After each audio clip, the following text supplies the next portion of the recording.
he's able to swarm against these Archons. Otherwise, they're just going to do way too much damage. They have way too much armor, even for his Ultras.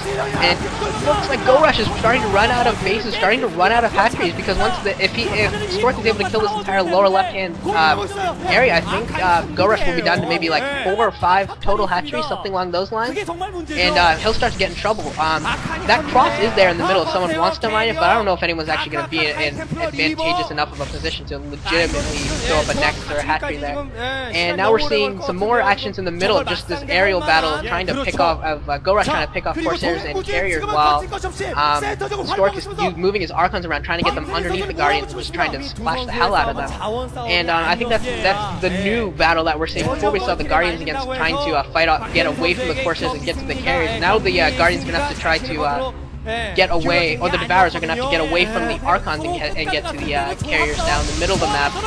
And GoRush really needs to get some Ultras and some Swarm out here, otherwise he's just not going to be able to fight the Carrier and Archon group. And Snare going down on a lot of these Carriers, a lot of the Archons, so he definitely has a chance there. But now the Dark Archons come and Swarm again, more Storm.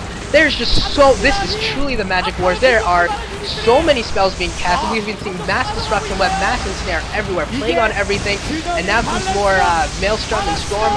This is just an absolutely epic game. The Guardians are there, and the Ultras are there, and another Maelstrom goes down on all the Guardians, so now the Carriers are going to be saved. Otherwise, those Carriers might have actually started going down, but with all the Archons underneath, all the Guardians, or all the Devourers are going down. They're all dead.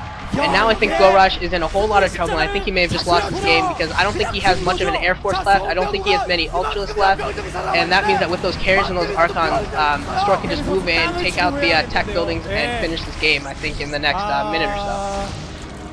Yeah, this is looking like just pure elimination. I mean, GoRush could stay in it and get embarrassed a little bit here, but I think it's over.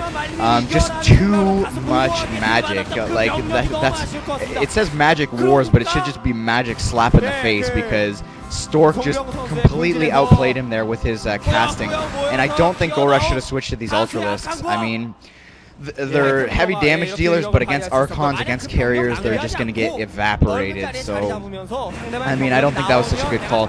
But what I think puts Stork in such a good position here, this is GG. I mean, I can't say it anymore. GoRush actually stopped mass producing about maybe 4 or 5 minutes ago. He was doing all those engagements, but at the same time, his army wasn't replenishing like it was in the I guess I'll call it the early late game, because that's pretty much all this game was. But yeah, a little bit of a desperation push here, not going to happen. Reaver in the background, just not going to happen. So yeah, I think that the switch to Ultralisk was just a bad call, and Stork is just going to rampage around here. Once this attack force goes down, it should be GG. I hope it's GG. And there's GG. Yeah, there's GG.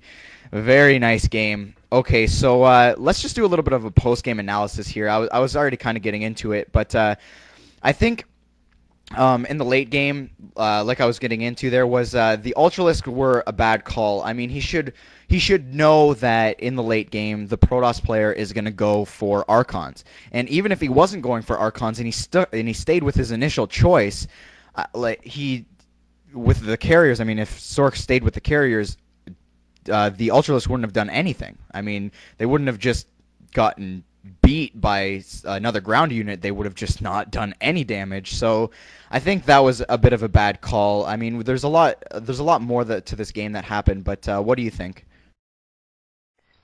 Well, I think GoRush there was definitely some points where he had a chance when Stork didn't really have the Carriers. He had a chance there. And I think he also had a little bit of a chance when he was able to kill off most of the Corsairs as well as a lot of the Carriers. I think he maybe had like a minute or two gap there where if he had used all of his hatcheries and gone for like a lot of cracklings and a few Ultras, he might have been able to like almost a Sauron Zerg on a couple of Stork spaces, but he didn't do that. He just went back to this Mass Devourer build.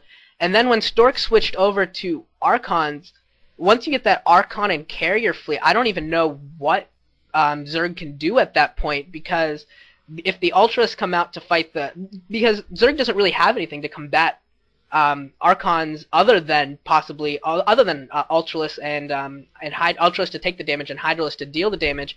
But with the Corsairs and the Archons, he still had to maintain the Devourer fleet, and the Archons were just doing so much damage to Devourers, and it was just I think GoRush just got into this place where there was almost no real tech that he could go and be successful against that Corsair, Carrier, Archon, Dark Archon army that was just maelstroming and disruption webbing everything in sight.